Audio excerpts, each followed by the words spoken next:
Bismillahirrahmanirrahim. Assalamu alaikum students. This is Adnan Qureshi, your physics teacher. Welcome to my YouTube channel Science Groomer. तो बच्चों, जैसा कि आपको पता है कि हमारा फर्स्ट फिजिक्स का चैप्टर नंबर 2 चल रहा है और चैप्टर नंबर 2 के अंदर आज जो टॉपिक हम लोगों ने स्टडी करना है वो है characteristics of vector product and cross product. अब कैरेक्टरिस्टिक्स ऑफ वेक्टर प्रोडक्ट और क्रॉस प्रोडक्ट में आज हमारा जो लेक्चर नंबर है वो 13 है। तो चलें जी, आज हम स्टार्ट करते हैं अपना लेक्चर नंबर 13।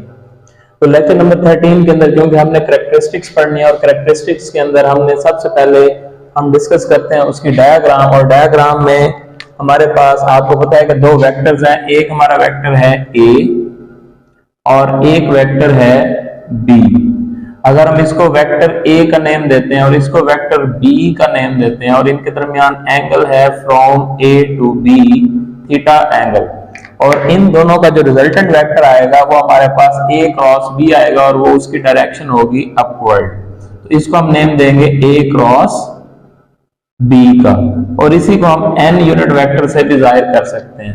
इसी तरह हम B क्रॉस A भी ले सकते हैं। अगर हमारे पास दो वेक्टर हो, एक वेक्टर A हो और एक वेक्टर B हो, तो A वेक्टर और B वेक्टर। अब यहाँ पे हमने B क्रॉस A लेना है, तो हमारा जो एंगल थीटा है उसकी डायरेक्शन डाउनवर्ड होगी theta.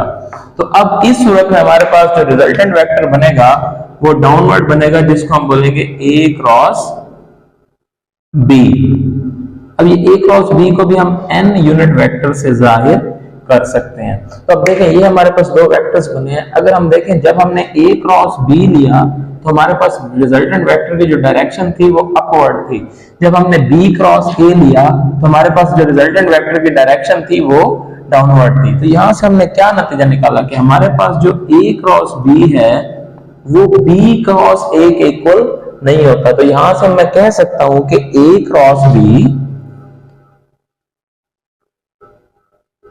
is not equal to B cross A। तो फिर ये इक्वल कैसे हो सकते हैं? इनको इक्वल करने की एक ही सूरत है कि अगर हम लिखते हैं A cross B is equal to minus B cross A। तो अब यहां से हमें क्या पता चला कि हमारे पास A cross B cross A के इक्वल तो नहीं होता, लेकिन A cross B minus B cross A के इक्वल होता है, क्योंकि माइनस लगाने से जो साइन है वो डायरेक्शन है वेक्टर की वो क्या हो जाती है, उलट हो जाती है। और यहां से हमने एक नतीजा ये भी निकाला कि हमारे पास जो वेक्टर प्रोडक्ट और क्रॉस प्रोडक्ट है ये कम्यूटेटिव नहीं है। तो ये हमारी पहली कैरेक्टरिस्टिक है, इसको हम नेम 1 दे देते हैं और हम क्या देते हैं कि cross product is not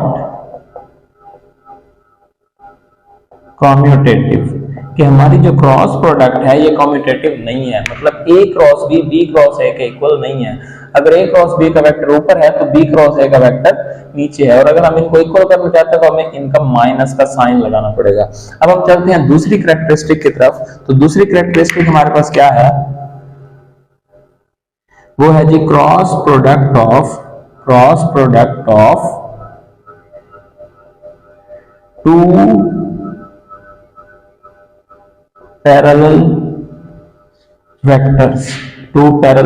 vectors. अब हमने दो पैरेलल वेक्टर्स की क्रॉस प्रोडक्ट लेनी है। तो देख लेते हैं जी, दो पैरेलल वेक्टर्स की क्रॉस प्रोडक्ट क्या बनेगी। देखिए, हमने क्या कहा कि दो पैरेलल वेक्टर, मतलब अगर हमारे पास एक वेक्टर A है तो दूसरा वेक्टर B, दोनों क्या होंगे, सेम डायरेक्शन में होंगे। तो इस तरह के वेक्टर्स को हम क्या बोलते हैं, पैरेलल वेक्टर्स। और जब दो वेक्टर्स पैरेलल होते हैं तो एंगल थीटा जो है वो उनके दरमियान क्या होता है, 0 डिग्री होता है। तो अगर हम इन दो वेक्टर्स को देखें तो हम इनकी प्रोडक्ट निकालने को हमें पता है कि A cross B is equal to AB sine of, अब थीटा की जगह हम क्या पुट करेंगे, 0 डिग्री और साथ n यूनिट वेक्टर। अच्छा, साइन 0 जो है, पैरेलल वेक्टर्स हैं, साइन 0 जो है ये 0 होता है। आपको पता है साइन 0 की वैल्यू 0 होती है। तो हमारे पास A क्रॉस B जो है ये क्या आ जाएगा, इक्वल टू 0। अब ज्यादातर बच्चे क्या करते हैं, इसको 0 लगा देते हैं, हालांकि ये 0 नहीं है। आप एक बात फिर भूल रहे हैं, ये 0 नहीं है बल्कि ये क्या है, नल वेक्टर है। क्योंकि हमने पढ़ा हुआ है कि दो वेक्टर्स की क्रॉस प्रोडक्ट का आंसर वेक्टर ही होता है, कभी स्केलर नहीं होता। स्केलर 0 अगर होता तो वो एक स्केलर क्वांटिटी, हमने वेक्टर बताना है, तो इसलिए इसके ऊपर बार लगेगा। और ये क्या है, ये एक नल वेक्टर है, ये ख्याल करना है, ये जीरो नहीं है बल्कि ये क्या है, एक नल वेक्टर है। तो यहां से हमें क्या पता चला कि cross product of two parallel vectors is a null vector. तो दो पैरेलल वेक्टर्स की जो क्रॉस प्रोडक्ट है वो हमारे पास क्या आती है, एक नल वेक्टर आता है। अब इसी तरह हम देखते हैं कि cross product of two parallel unit vectors, तो cross product of two parallel unit vectors क्या आएगी वो भी देख लेते हैं। Cross product of two parallel unit vectors. तो देखें जी, दो पैरेलल यूनिट वेक्टर्स की क्रॉस प्रोडक्ट क्या आ गया, अब हम ये देख लेते हैं। तो देखें दो पैरेलल यूनिट वेक्टर्स क्या होते हैं कि दो यूनिट वेक्टर, अब जाहिर बात है जैसे हमारे पास दो पैरेलल वेक्टर्स थे उनके दरमियान भी एंगल जीरो था, तो यूनिट वेक्टर्स के दरमियान भी एंगल हमारा क्या आएगा, जीरो आएगा। जब एंगल जीरो आएगा तो साइन जीरो जीरो हो जाएगा। तो बेशक यूनिट वेक्टर हो या सिंपल वेक्टर्स हो, उनकी जो क्रॉस प्रोडक्ट है अगर वो पैरेलल है तो उनकी जो क्रॉस प्रोडक्ट का जो आंसर है वो हमारे पास नल वेक्टर आएगा। तो हम कह सकते हैं कि हमारे पास जो आई क्रॉस आई है, जो जे क्रॉस जे है या के क्रॉस के है, इनका आंसर हमारे पास क्या आएगा, एक नल वेक्टर आएगा। तो हम कह सकते हैं cross product of two parallel unit vector is also a null vector. तो इस तरह से हमने दो पैरेलल वेक्टर्स की क्रॉस प्रोडक्ट ली तो वो भी नल वेक्टर आया, दो पैरेलल यूनिट वेक्टर्स की क्रॉस प्रोडक्ट ली तो वो भी हमारे पास नल वेक्टर आया। अब हम देखते हैं cross product of two anti parallel vectors. तो cross product of two anti parallel vectors, तो ये हमारे पास कैरेक्टरिस्टिक नंबर हो जाएगी 4, और 4 के अंदर हम क्या कहेंगे कि cross product of two anti parallel vectors कि अगर हमारे पास दो वेक्टर्स हैं और वो एक दूसरे के क्या है, एंटी पैरेलल है, मतलब वो क्या है, अपोजिट डायरेक्शन में है। मिसाल के तौर पे अगर मेरे पास एक वेक्टर है ए और एक वेक्टर है बी, अब अगर हम देखें ए और बी, ए अगर इस डायरेक्शन में है तो बी किधर है, इस डायरेक्शन में है, ये दोनों एक दूसरे के एंटी पैरेलल है, अपोजिट डायरेक्शंस में। तो जब दो वेक्टर्स अपोजिट डायरेक्शन में होते हैं तो आपको पता है ए और बी दोनों अपोजिट डायरेक्शन में है, तो हमारे पास एंगल थीटा जो है वो इनके दरमियान क्या होगा, 180 डिग्री होगा। ये बात आपने याद रखनी है कि इस जब एंटी पैरेलल वेक्टर्स होते हैं तो उनके दरमियान एंगल 180 होता है। और अब यहाँ पे ये बात आप क्लियर कर लें कि अगर हमारे पास ए क्रॉस बी आएगा तो वो A B sine 180 degree n unit vector. अब साइन 180 भी जीरो होता है तो इधर भी हमारे पास क्या आएगा, ए क्रॉस बी का आंसर नल वेक्टर ही आएगा। तो हम यहाँ पे फिर कह सकते हैं कि cross product of two anti parallel vector is also a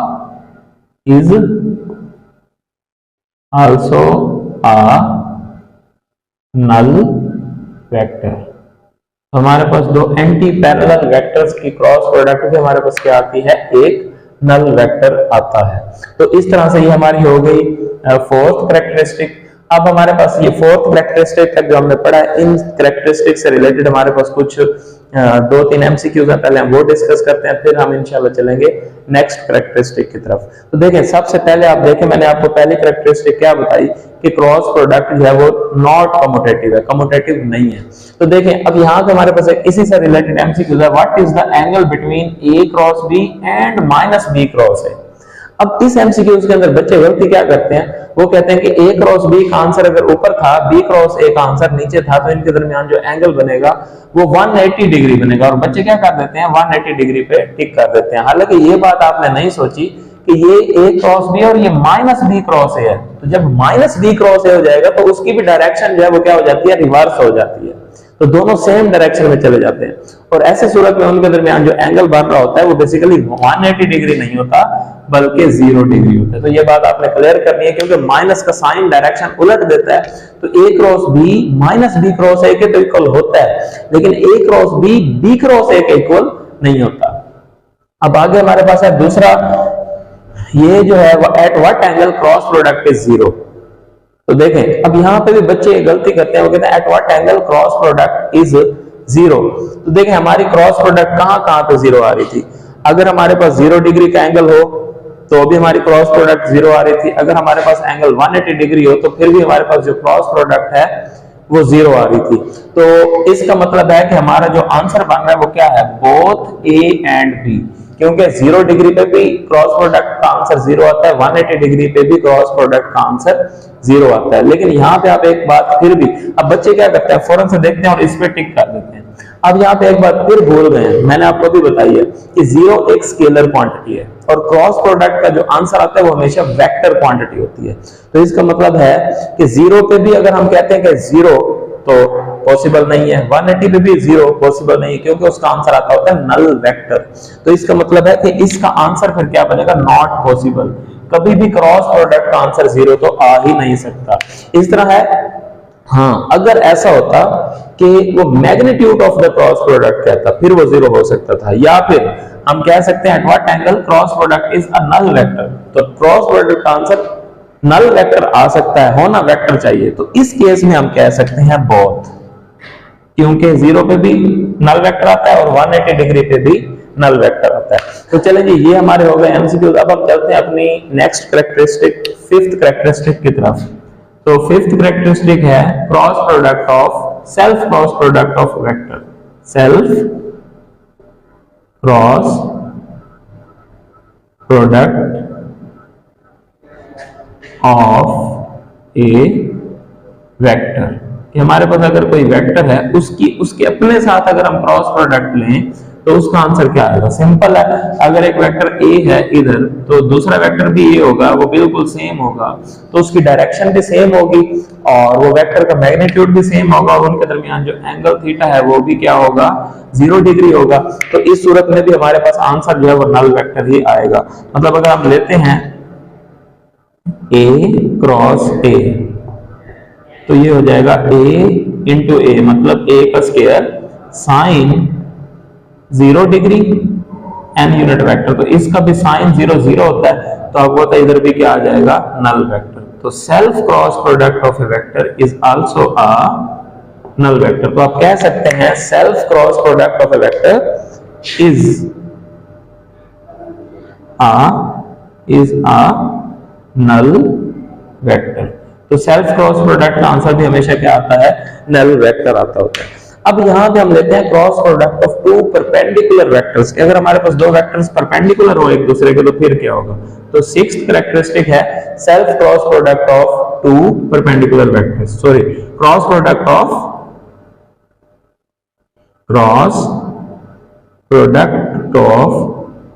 to perpendicular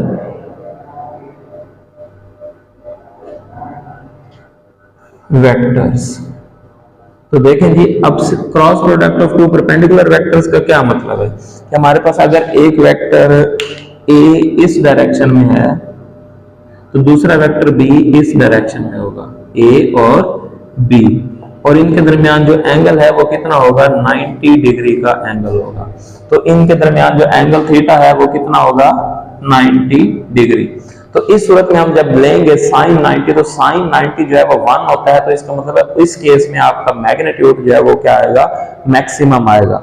तो अब देखें फॉर एग्जांपल हम कहते हैं जी A cross B is equal to A B sine 90 degree into N unit vector. तो इसका जो मैग्नीट्यूड हम लेंगे ना वो आ जाएगा A cross B is equal to A B, और अगर वेक्टर के फॉर्म में ले रहे हैं तो साथ आएगा एन यूनिट वेक्टर। अब ये मैक्सिमम मैग्नीट्यूड आया, मैक्सिमम आया।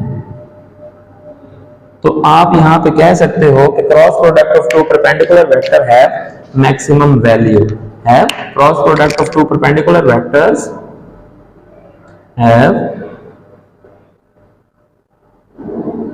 maximum value। तो उनकी वैल्यू जो है वो क्या होती है, मैक्सिमम आंसर आता है, मैक्सिमम वैल्यू आती है। अच्छा, हमारे पास अब इसी तरह से cross product of two perpendicular unit vectors की हम बात करते हैं। हमारी सेवंथ कैरेक्टरिस्टिक क्या है, cross product of two perpendicular unit vectors, cross product of two perpendicular unit vectors. तो ये हमारे पास आ गई cross product of two perpendicular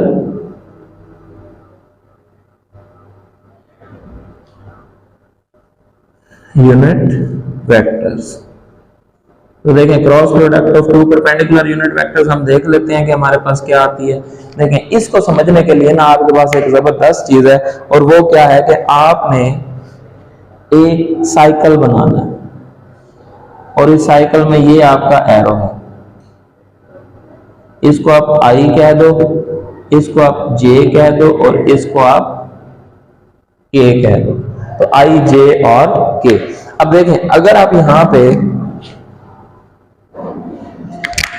I cross जे लेते हैं, तो आपने जहन में रखना है, अगर आप आई क्रॉस जे लेते हैं तो वो किसके इक्वल आएगा, के इक्वल आएगा। I cross J is equal to K. I cross जे, अगर आप एंटी क्लॉकवाइज जा रहे हैं तो पॉजिटिव के आएगा, anticlockwise I cross J is equal to के।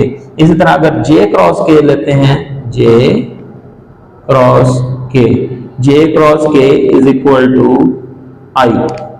जे क्रॉस के चलना एंटी क्लॉकवाइज है, पहले जे फिर के।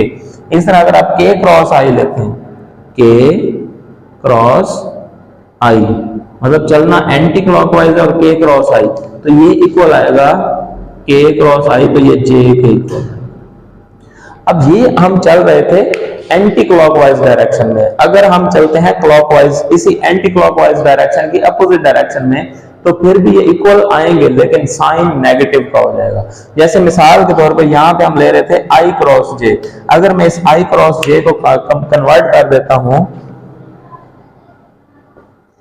जे क्रॉस आई में, मतलब यहां पे पहले आई था फिर जे था, अब मैंने क्या किया, पहले जे है फिर आई, जे क्रॉस आई, तो ये इक्वल आएगा माइनस के, क्योंकि देखें जे क्रॉस आई, अब मैं क्लॉकवाइज जा रहा हूं, अपनी एंटी क्लॉकवाइज डायरेक्शन के अपोजिट जा रहा हूं, जे क्रॉस आई, तो ये माइनस के इक्वल होगा।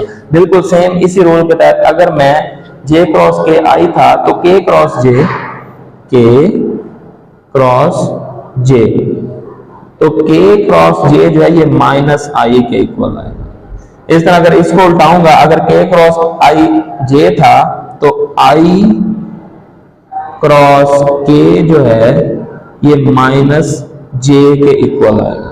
तो अब आपको बात समझ आ गई है कि इस साइकिल में अगर एंटी क्लॉकवाइज चलेंगे तो प्लस, और क्लॉकवाइज चलेंगे तो माइनस। तो इस तरह से अब ये हमारी 7th कैरेक्टरिस्टिक्स हो गई हैं। अब हम इसकी नेक्स्ट कैरेक्टरिस्टिक की तरफ चलते हैं, और वो है cross product in terms of rectangular components. तो चलें जी, अब हम चलते हैं अपने लास्ट कैरेक्टरिस्टिक की तरफ, और वो है cross product in terms of rectangular components. तो देखते हैं जी cross product in terms of rectangular components क्या है। तो ये हमारी 8th कैरेक्टरिस्टिक है, और वो क्या है, cross product in terms of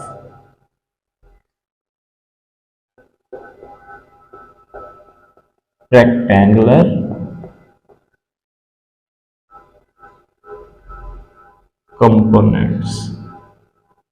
इसको हम अच्छे तरीके से अंडरस्टैंड करते हैं कि what is the cross product in terms of rectangular components. तो ये हमारी 8th कैरेक्टरिस्टिक है, cross product in terms of rectangular components. For example देखिए, हमारे पास एक है ए वेक्टर, और वो है ए x I plus A Y J plus A Y A Z के। इस तरह हमारे पास एक बी वेक्टर है, और बी वेक्टर है बी एक्स आई प्लस बी वाई जे प्लस बी जेड के। तो ये हमारे पास दो वेक्टर ए और बी हैं, इनको हमने उनके रेक्टेंगुलर कंपोनेंट्स की फॉर्म में लिख लिया है। अब जब हमने इन दो वेक्टर्स को रेक्टेंगुलर कंपोनेंट्स की फॉर्म में लिख लिया है, तो अब हम क्या करेंगे, इनकी हम लेनी है क्रॉस प्रोडक्ट। तो क्रॉस प्रोडक्ट हम किस तरह से लेंगे, देखें, ए क्रॉस बी, तो जाहिर बात है ए की जगह पे ए का वेक्टर, और वो हमारे पास क्या है, ए x I plus A Y J plus A Z के, फिर क्रॉस बी की जगह पे बी का वेक्टर, और वो हमारे पास क्या है, बी एक्स आई प्लस बी वाई जे प्लस बी जेड के। अब क्रॉस प्रोडक्ट के अंदर एक बात आपने माइंड में रखनी है कि जब हम इनको मल्टीप्लाई करेंगे तो जाहिर बात है ए को इसके साथ भी, इसके साथ भी और इसके साथ भी, इसी तरह इसको भी तीनों के साथ करेंगे, इसको भी इन तीनों के साथ करेंगे। और हमने यहाँ पे याद रखना हम क्या ले रहे हैं, क्रॉस प्रोडक्ट। तो देखें जब हम क्रॉस प्रोडक्ट लेंगे तो हमारे पास जो इनका रिजल्टेंट बनेगा वो बनेगा, ए एक्स को बी एक्स से करेंगे तो ये हो जाएगा ए एक्स बी एक्स आई क्रॉस आई, आई क्रॉस आई, मतलब ए एक्स को बी एक्स से और आई को आई से, फिर ये प्लस आएगा ए एक्स को बी वाई से, तो ये हो जाएगा ए एक्स बी वाई, ए एक्स बी वाई आई क्रॉस जे, फिर इसी तरह ए एक्स को बी जेड से प्लस का साइन आएगा ए एक्स बी जेड और आई क्रॉस के, तो ये आ जाएगा आई क्रॉस के। फिर इसी तरह से हम मल्टीप्लाई करेंगे ए वाई को इन तीनों के साथ, तो जब ए वाई को बी एक्स से मल्टीप्लाई करेंगे बीच में तो प्लस आएगा, तो ये हो जाएगा ए वाई बी एक्स और साथ आ जाएगा जे क्रॉस जे, क्या आ जाएगा, जे क्रॉस जे, फिर इसी तरह प्लस का साइन आएगा, फिर ए वाई को मल्टीप्लाई करेंगे बी वाई से, तो ये हो जाएगा ए वाई बी वाई और जे क्रॉस जे, यहां पे क्या आ जाएगा, जे क्रॉस जे। इसी तरह अब हम मल्टीप्लाई करेंगे ए वाई को बी जेड से, तो ये हो जाएगा ए वाई बी जेड, ए Y B Z J cross के। फिर इसी तरह आप ए जेड को इन तीनों से मल्टीप्लाई करेंगे, बीच में प्लस आएगा, जब ए जेड को बी एक्स से करेंगे तो ये हो जाएगा ए जेड बी एक्स के क्रॉस आई, फिर इसी तरह ए जेड को बी वाई से करें तो plus A Z B Y और साथ आ जाएगा के क्रॉस जे, के क्रॉस जे। फिर इसी तरह से ए जेड को बी जेड से करेंगे तो ये आ जाएगा plus A Z B Z और साथ ही आ जाएगा के क्रॉस के। तो इस तरह से अब ये आ गया। अब हम इनका ना आंसर्स लेते हैं। तो हमें पता है, ये सबसे पहले तो अब ये चीज ध्यान में रखें, आई क्रॉस प्रोडक्ट में आई क्रॉस आई, जे क्रॉस जे और के क्रॉस के, ये तो जीरो होते हैं। तो ये टर्म्स, तो ये जब जीरो होगा ये इससे मल्टीप्लाई होगा, ये सारी टर्म जीरो हो जाएगी, तो आपको ये सारी टर्म जीरो हो जाएगी। इसी तरह ये वाली सारी टर्म भी जीरो हो जाएगी, ये वाली सारी टर्म भी जीरो हो जाएगी। तो ये सारे टर्म्स तो यहां से निकल गए। अब बाकी रह गया आई क्रॉस जे आई क्रॉस के और इस तरह से जे, और ये तो जीरो हो गया, तो जे क्रॉस के क्रॉस आई, के क्रॉस जे। अब इनके आंसर्स हम ले लेते हैं। अब इनके आंसर्स फाइंड आउट करने के लिए मैंने आप लोगों को एक रूल बताया था। मैंने कहा था कि एक आप सर्कल ड्रा करें और उसमें आप एंटी क्लॉकवाइज डायरेक्शन में लें, आई जे और के। अब जब आई क्रॉस के होगा तो वो के इक्वल होगा, जे क्रॉस के होगा तो वो आई के इक्वल होगा, और के क्रॉस आई होगा तो वो जे के। और अगर एंटी क्लॉकवाइज मूव कर रहे हो तो प्लस के साथ, अगर क्लॉकवाइज मूव करोगे तो माइनस के साथ। अब जैसे मिसाल के तौर पे आप यहाँ पे देखें तो ये तो सारा जीरो हो गया, खत्म। हमारे पास बचा ए एक्स बी वाई, ए एक्स बी वाई और उसके साथ आई क्रॉस जे है। देखें आई क्रॉस जे एंटी क्लॉकवाइज, पहले आई फिर जे। आई क्रॉस जे किसके इक्वल है, के के, तो इसके साथ आ जाएगा के यूनिट वेक्टर। फिर हम यहाँ पे आ जाते हैं प्लस ए एक्स बी जेड और आई क्रॉस के, देखें आई क्रॉस के। अब ये एंटी क्लॉकवाइज जा रहा है, अगर एंटी होता तो प्लस लेते, अब ये क्लॉकवाइज जा रहा है आई क्रॉस के, तो ये आ जाएगा माइनस जे के इक्वल। अब इस तरह से बाकी वैल्यूज हम निकालते जाते हैं।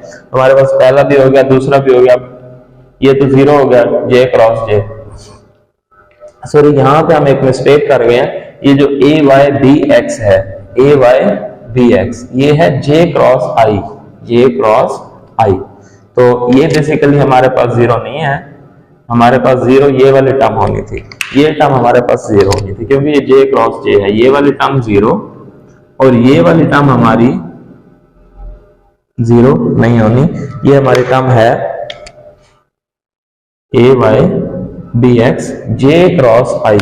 अब देखें हमारे पास आई क्रॉस के जो है वो माइनस जे के इक्वल आ गया। अब जे क्रॉस आई, ये भी देखें क्लॉकवाइज है, जे क्रॉस आई, जे क्रॉस आई जो है वो माइनस के इक्वल होगा, तो प्लस हमारे पास आ जाएगा ए वाई बी एक्स और जे क्रॉस आई आ जाएगा माइनस के इक्वल। फिर इसी तरह ये टर्म 0 हो गई। अब इस पे आ जाते हैं तो ये हो जाएगा आपके पास plus A Y B Z, A Y B Z J cross के एंटी क्लॉकवाइज, तो ये आई के इक्वल होगा।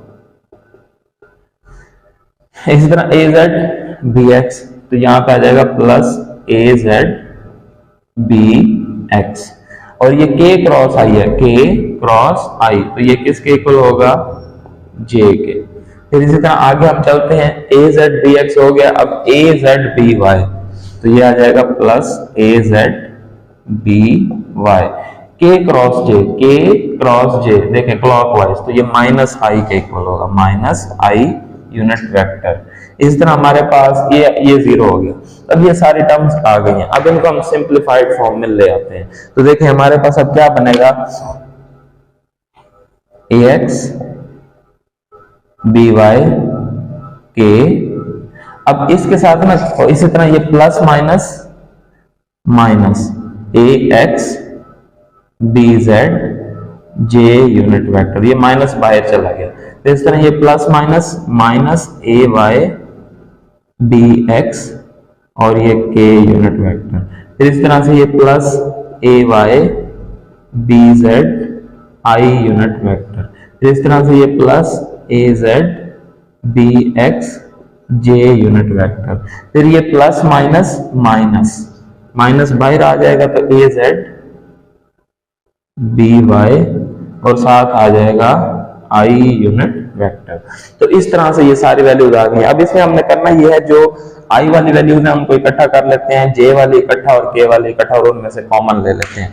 अब जैसे मिसाल के तौर पे पहले हम आई वाली वैल्यू लिखते हैं, ये वाली, और उसके साथ ये वाली, और इनमें से आई जो यूनिट वेक्टर है वो हम कॉमन ले लेते हैं। तो देखिए मैंने क्या लिखना है, ए वाई बी जेड ये वाली, और इस तरह माइनस ए जेड बी वाई, माइनस ए जेड बी वाई, और इन दोनों में से जो आई यूनिट वेक्टर है वो मैंने कॉमन ले लिया। बेशक इसको मैं इधर स्टार्ट में लिख देता हूं। अब इसी तरह जे वाली देखें, ये वाली वैल्यू और ये वाली वैल्यू, पहले मैं इसको लिख देता हूं, फिर इस माइनस वाली वैल्यू को लिख दूंगा। तो देखें प्लस आएगा और ए जेड बी एक्स ये मैंने लिखा, और फिर माइनस ये वाली वैल्यू ए एक्स बी जेड, और इनमें से जो है वो मैंने कॉमन ले लिया जे, तो ये जे यूनिट वेक्टर कॉमन। फिर मैंने के वाली वैल्यूज लिखनी है, तो देखें पहले मैं के वाली कौन सी वैल्यू लिखूंगा, ये वाली, तो ये प्लस ए एक्स बी वाई ये आ गया, ए एक्स बी वाई, और फिर उसके बाद हमारे पास के वाली कौन सी वैल्यू है, दूसरी ये वाली, माइनस ए वाई बी एक्स, और इनके साथ हमने के यूनिट वेक्टर जो है वो क्या ले लिया, कॉमन ले लिया। अब इस तरह से हमारे पास ये क्रॉस प्रोडक्ट का आंसर आया है। यहाँ पे आपने ये बात एक याद रखनी है कि यहाँ पे ये यहाँ से लेके ना यहाँ तक ये सारा आपका रफ वर्क है, ये क्या है, रफ वर्क है। देखिए मैं आपको बता दूं कि ये सारा रफ वर्क है। आपके पास जब लॉन्ग क्वेश्चन आए या शॉर्ट क्वेश्चन आए तो ये वाला आपने मैंने सिर्फ समझाने के लिए लिखा है, आपने ये बस रफ में कर लेना है, यहां से ये लिखना है और फिर उसका डायरेक्ट आंसर लिख देना है। और अब आपको पता है ये हमारे पास आ गया क्रॉस प्रोडक्ट का आंसर। अब क्रॉस प्रोडक्ट ये जरा मुश्किल है, इसको लिखना मुश्किल है। आप इसको ना इस तरह से भी लिख सकते हैं। याद रखने का एक तरीका है कि जब भी आपने लिखना हो आप 3 ब्रैकेट्स लगाएं, उनके बाहर प्लस लगाएं और फिर आई जे और के लिख लें, फिर A B minus A B, A B minus A B, A B minus A B.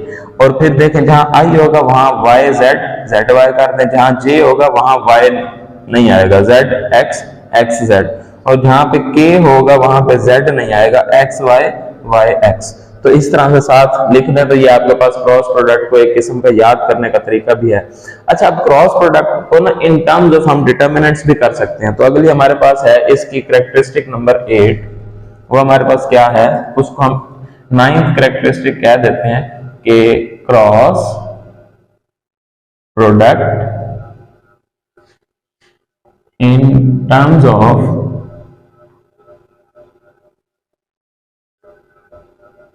Determinant.